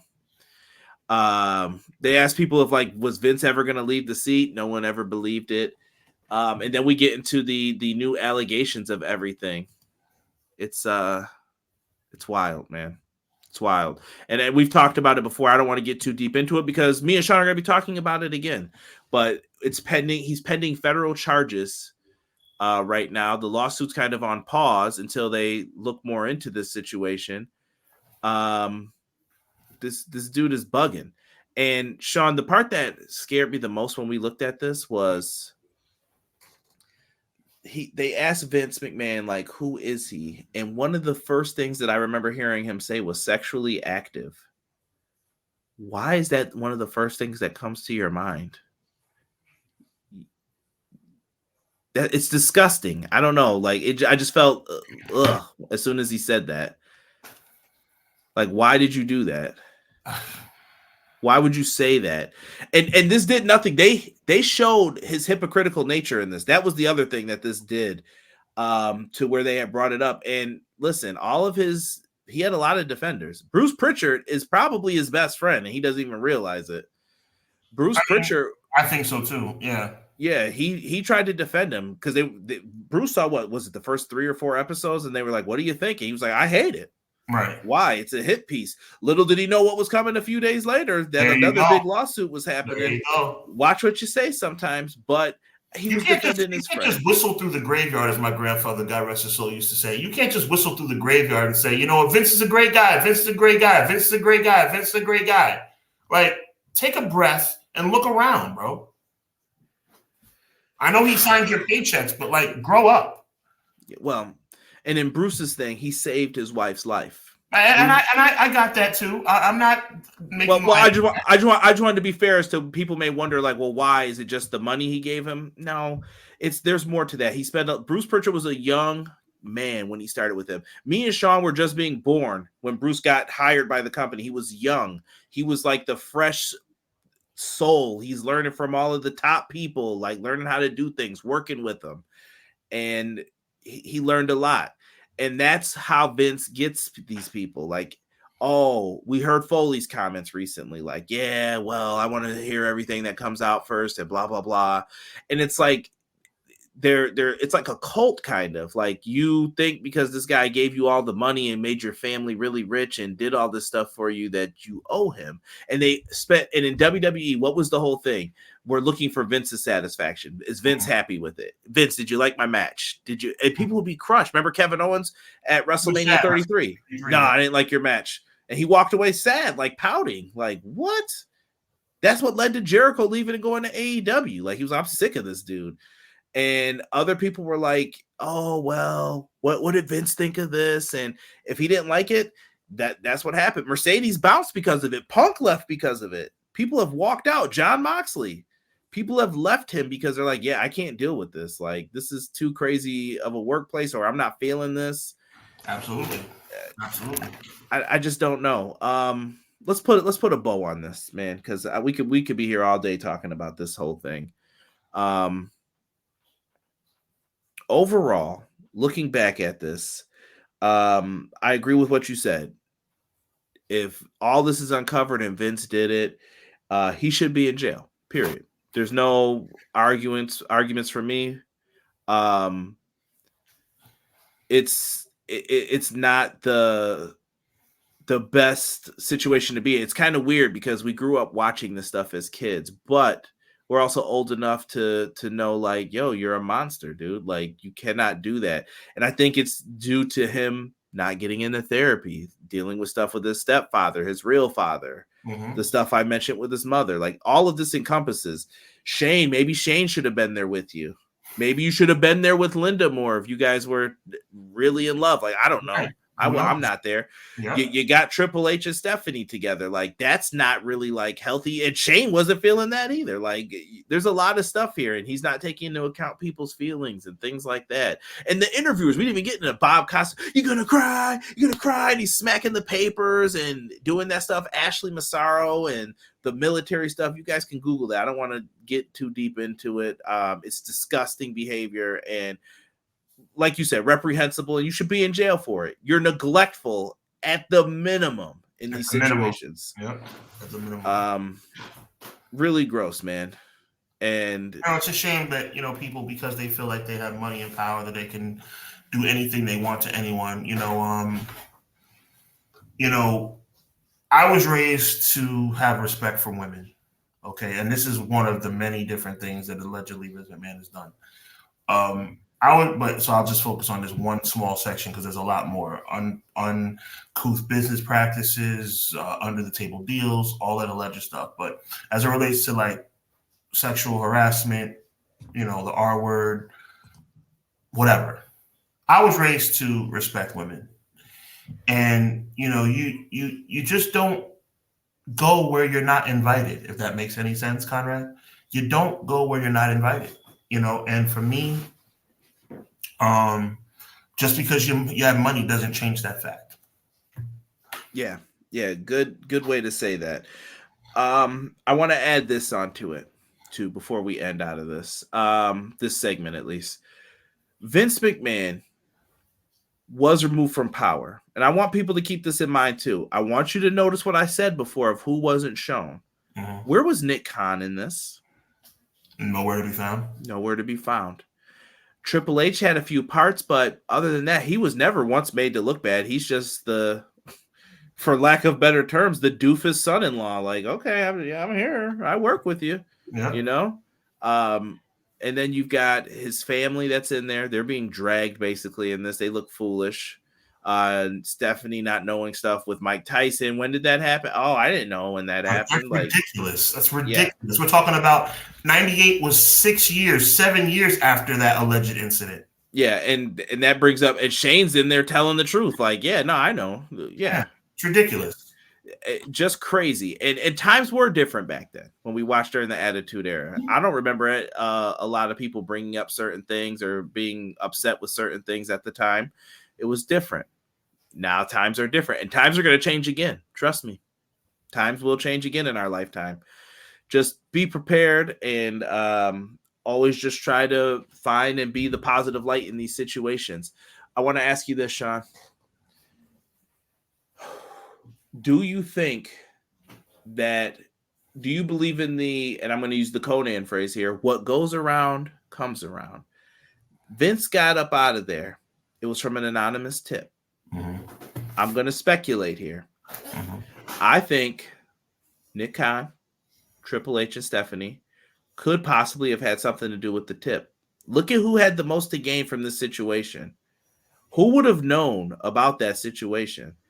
Everything just seems too weird to how it all played out in the end. Vince retired. Me and Sean did a special on that if you want to look. We've talked about this ad nauseum. All of this stuff that went on with his retirement. Then he's back. Then he got all of this. Do you think that the snakes lay together? Am I just being like super speculative and overthinking a lot of this, or what do you think here when it comes to it? Like, you think you're being super speculative. Let me take what you said to a whole nother level. I think you're half right. And I'm gonna tell you why. I think Shane McMahon has something to do with it. I think Shane McMahon is disgusted, low key. But let me tell you something about Stephanie. Don't know her, never met her. I think Stephanie's a lot more like Vince than you could ever imagine. I think there's something about that lady that reminds me of Vince McMahon more than you could ever know. So to answer your question, I think there's a chance, but it would be more likely for me to think it would be Shane than it would be to be Stephanie, because Stephanie seems as cutthroat as her father is. But I do have a little side theory that I am not as confident about, but would be absolutely wild. You want to talk about somebody with motive? How about somebody who's been cheated on for 40 years? Interesting. Lots of players in all of this. Just throwing that out there. You want to talk about pump somebody with motive? Being cheated on for 40 years might get you motivated. Just throwing it out there. Shout out to the Pro Wrestler Shoot says, keep them honest. Yeah, no, we weren't. I don't think we were really capping on this one at all. Thank you so much for the $10 super chat, Jesse. That's beautiful. Thank you so much. Yeah, I don't know what to say. Jocelyn joined us. Thank you. Why does no one talk about Warrior immediately after his last appearance, after all the things aired out on his own podcast about Vince and WWE? And that's from Jocelyn's husband. Yeah, I don't know. I couldn't tell you. I think they just were trying to. I think they left that out of this for that reason, man. Pro Wrestler Shoe says they all sold him out, man. I'm convinced. Triple H, Steph, Shane, Khan. Well, my Shane theory was completely, off the wall. I just, you know what it is? Can I be real with you? And this is bad. I like Shane more than I like Stephanie. It's kind of like, Well, and Shane had nothing to gain. This is why I say Triple H, Stephanie, Nick Khan. Listen, I've studied business for years. I know the ruthlessness behind it. And people walk away unscathed. Like, oh, no, I always talk good about him. Vince tried to buy this back. I hope people know that. He was going to buy it. And I can't use the K word that they call it, but there's a phrase for it. And he was going to make sure no one ever saw this. And this never saw the light of day if it was up to him. So I'll leave it at that. You guys can draw your own conclusions. Please let your theories go down in the comments. But all I'm saying is what goes around comes around, and just be real careful dealing with Triple H, Stephanie, and Nick, because if you're not friends forever, things could get ugly later and you'll remember what happened. I'll leave it at that. He said, hold on. McKinney said, no conspiracy theory. They all voted against Vince coming back. I think they also all brought him back. There you go. That's the hypocrisy of it all. Yeah. Yeah, but then it's funny. Yeah, Stephanie left before. Then Vince came back. Vince left. Stephanie came back. She ran it. Vince comes back again, and then Stephanie leaves again. Yeah. And now she's not with the company, but then she shows up randomly at WrestleManias and she gets the happy birthday treatment and stuff on Twitter. Just weird, the whole thing. You know what I mean? Shane didn't have anything to gain, but after how he was treated his whole life, I'm sure that was a hell of a grudge to hold. Yeah, Linda too, like you said. Speaking of Shane, let's switch into AEW for our final topic here, guys. Shane McMahon happened to be perusing through the airports again, and he ran into our two favorite EVPs, Matthew and Nicholas Jackson of the Young Bucks, and they stopped for a quick photo op. Yeah, things happen. I refuse to read into it because I don't think it'll ever happen, but I know what you're thinking. if they, we'll save it, Sean. We'll save it because if it happens, it happens. But that's another picture now. You met Mercedes, then you met TK, and now you're hanging with them. It'll never happen, bro. I'm telling you. And you know what? Once again, I'd be happy to be wrong. Even if it's a one-time thing, one-time performance deal, like one time's not worth it. One time's not worth it. He needs to sign on. But I told you, I still stand by what I said originally, though. You bringing in Shane is like inviting a wolf into the henhouse. I like Shane, but Shane is a McMahon. That's true. And I agree with you. So I sometimes disagree with Sean for the show's sake, or bring up other points. MVP on Dynamite suggests business for Swerve Strickland.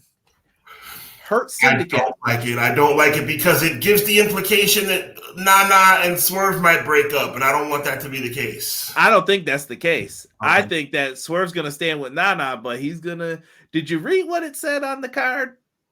The Hurt Syndicate. I was like, I like that. That's smooth.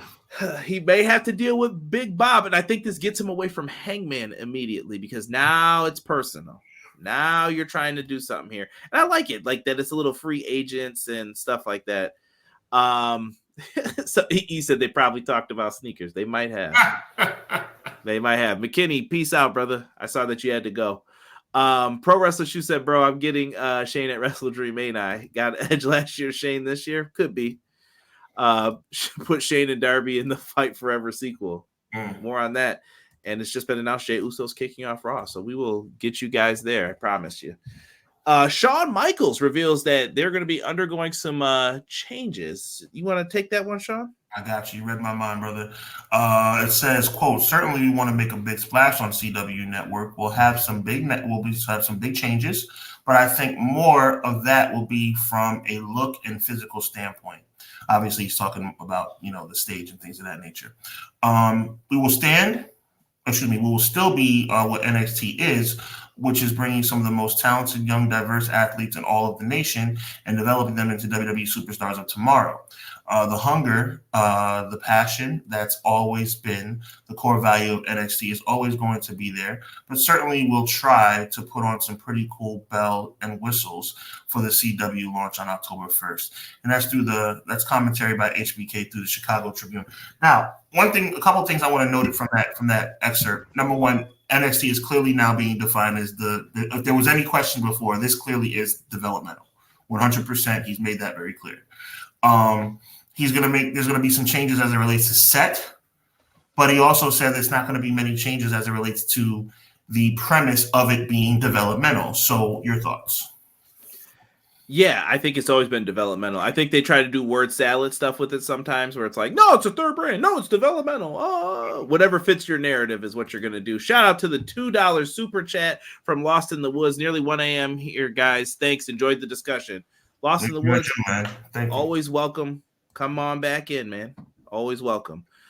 Thank you for the $2 super chat, brother. We greatly, greatly appreciate it. I love it, man. I love everybody speculating on Shane in the chat as well and talking Jey Uso. Let's keep it moving here. I know we're doing quick. AEW gets screwed a lot of times with me and Sean on like time-wise, but I promise you we'll get into some of this stuff more as it happens.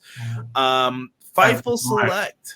Go ahead. Should we just summarize this one? It's pretty basic. I can read through it. There was no straight answer to the motivation of extending the Lucha Bros AEW deals outside of AEW wanting to get contracted amount of time out of the duo that were signed to per the terms of the contract. It is expected that by talent that they'll be asked to put talent over at a very least, and if they're planning on leaving. Look, I don't think Tony Khan's doing anything wrong by the letter of the law. It's petty, but it's not wrong. And WWE's done a lot petty, a lot worse. Like, I see no issue. I'll say this. I don't like holding wrestlers if they're miserable, kind of let them go if they've served their time. But also, if you've been injured for 50% of the time, I understand, like, hey, I didn't get my investment out of you. Like, right. We agreed to 5 years, and I only got you for 2.5. What is this? But perhaps if WWE were not such jerks about things sometimes, maybe Tony Khan would have a little bit more wiggle in his I guess you could say his mythology of what he's doing with the Lucha Bros. Yeah, and hashtag blame Conan for this because Conan poked and taunted him. Like, yeah, what goes around comes around. Part 2's happening, and he's the agent for the Lucha Bros. And if they've been bragging and talking about masks are being made, we put up this stuff. I don't know what was true and what wasn't from it, but there's a lot of people talk about Lucha Bros coming to WWE already, and their contracts weren't up yet. Right. Huh. What's going on here? You trying to play me for a fool? And that's what Tony probably is going to call him in the office to say, what are you doing? Now, what do you do with them? Are you good? Like, you get what I'm saying? Like, you're giving these guys all this money. You about to just job them out? All right, listen. Maybe it wouldn't have been. I'm sticking to what I said. Maybe it wouldn't have been that way if things were a little bit different. By the way, even TNA does this. They did it with Josh Alexander. WWE recently did it with Sheamus. Pump your brakes before people start talking that. What about? I get it. I get it. You're making a fair comparison. And would I love for all the wrestlers to go where they want to go? Absolutely. But that doesn't happen all the way because they all have that written into those contracts. So yes. they might end up doing that to you. Sucks. I don't agree with it fully. I'm going to tell you this. I want to see the Lucha Bros in WWE. I want to see what they do. But you know what? Until they are no longer under contract with AEW, Tony Khan has the right to do whatever he wants. Thank you, Jesse, for communicating that with us with Lost in the Woods. Y'all see New Japan show yesterday. I have seen what happened, but I did not watch the show yet in full. Copy that, Jesse. I'm not even gonna put that up on the screen. Swerve Strickland kind of was talking on the side with Queen Flip, and he might have let a cat out of the bag, but somebody was recording him when I don't think he was expecting to, just by the language he was using as well. But he had to let someone know we're talking big ballers up here. He said, yo, we're about to get on Fox. And he basically confirmed SmackDown's leaving Fox. We're taking Fox. Sounds like it could be a better deal, but he basically confirmed Fox is happening, Sean. But just don't Lex Luger yourself. I think he's fine. I don't think it's not, when I say don't Lex Luger yourself, I mean don't Lex Luger AEW. Oh yeah, don't talk too soon before it's inked up. Yeah, absolutely. Right. Just be careful and know that someone's always got a camera when you're talking business. You know what I mean? But that might have been one shot. We're outside, like I gotta say something now, or try to get that relationship going. And I respect Swerve. Swerve seems like he's been doing that. He did a Breakfast Club interview recently too, and caught a lot of heat about why you guys always mentioning WWE. They got asked a question, him and Mercedes, like, y'all gotta chill. Like, what am I supposed to do? Not answer? Right. In other news, I'm going to summarize this. AEW Fight Forever. I sent this to Sean earlier while we were talking. And this is from Insider Gaming. Shout out to Wrestle Purist for the retelling of this, I guess we'll say. After AEW Fight Forever went well over budget, it did not earn a profit. It's unlikely that AEW will have another game built from scratch, but AEW owns the engine the game used, and they can bring it to a new developer if they want. A source said that there are feelers out there for some of the larger developers in the space, including some obvious ones. I'm guessing they're talking EA Sports, to see what the interest level in wrestling games are. They are doing their due diligence before any decision is made. I would like to see someone pick it up, but is it going to make money? Is it going to, you know what I mean? There's a lot that goes on this. That's something that we will be watching. I may cover a Fight Forever video in the future. Sign Conrad AEW games. Sign them. I am open for bid if you guys want to hook me up with some side stuff. Dynamite. We got the 5-year anniversary. We're going to run down the card. Hangman Adam Page versus my boy, Juice Robinson. Looking forward to that. You got Serena Deeb versus Dr. Britt Baker in her hometown of Pittsburgh, PA, DMD. Should be a fun match. And the match I think most people are looking forward to, AEW International Champion Will Ospreay versus Ricochet. If you've never seen their matches, you're in for a treat. Indeed. Monday Night Raw tonight. It's just him, Oos. It's just him, Oos. He's going to be opening up the show, and he's going to be handling his business. I believe we have a match with Xavier Woods and Rey Mysterio that got changed up from last week, so that's going to be happening as well. I'm kind of digging that New Day story. I'm not going to front. Lyra versus Miss Stat Mavis. Miss Snap Famous. They will have a match tonight. CM Punk and Drew will have some face-off interaction before the big meeting in Hell in a Cell on Saturday. Not keeping people apart till the week of the pay-per-view. At 6 p.m. Don't forget to watch that. I'm glad you brought that up before. And main event tonight, I assume, 2 big Bohemians. If you like big, meaty men slapping meat, this is the match for you. They're going to be tearing everything down. Shout out to Big E. Hope you're recovering, brother. Play. They're going to be doing a lot of good stuff in this. I'm sure the ring's going to be breaking. I'm sure people are going to be going through walls. And you've seen it. You see Godzilla. Cacao. Cacao. It's gonna be just like that. Remember that promo where he did that? I do. Cacao. They're gonna be bugging, so don't Sean Stasiak yourself. There you go. That was the best. Fox or FS1? We don't know yet. Probably FS1. I hope for Fox though. Yeah. Sean, it's 8:01. Take us out of here, man, with the quickness, man, and we will catch you guys on the next stream next week, Monday, 6:05 every week. Couple of things. Let's go Mets. The Mets are still celebrating in Atlanta. We literally have a game in 12 hours. What's happening right now? The playoffs start in 12 hours. I understand you're celebrating. We're going to lose if you keep the champagne is flowing, bro. We have a game in 12 hours. Great show as always, Conrad. Thank you, chat. Appreciate you guys very much. Make sure you remember to show up on the Hubbard Wrestling channel for Hubbonomics Rage in the Cage, presented by Clash of the Podcast, Thursday night, 9:05 Eastern Standard Time, 6:05 Pacific. Giveaway to win the one and only AEW Wrestle Dream pay-per-view. One of our viewers is going to win that pay-per-view for free for tuning into Hubbonomics Clash of the Podcast on the Hubbard Wrestling channel on Thursday night at 9:05 Eastern Standard Time. Once again, this is Clash of the Podcast. My name is Sean Hubbard, representing Hubbard Wrestling Weekly. His name is Conrad Cushman, representing Everything Pro Wrestling.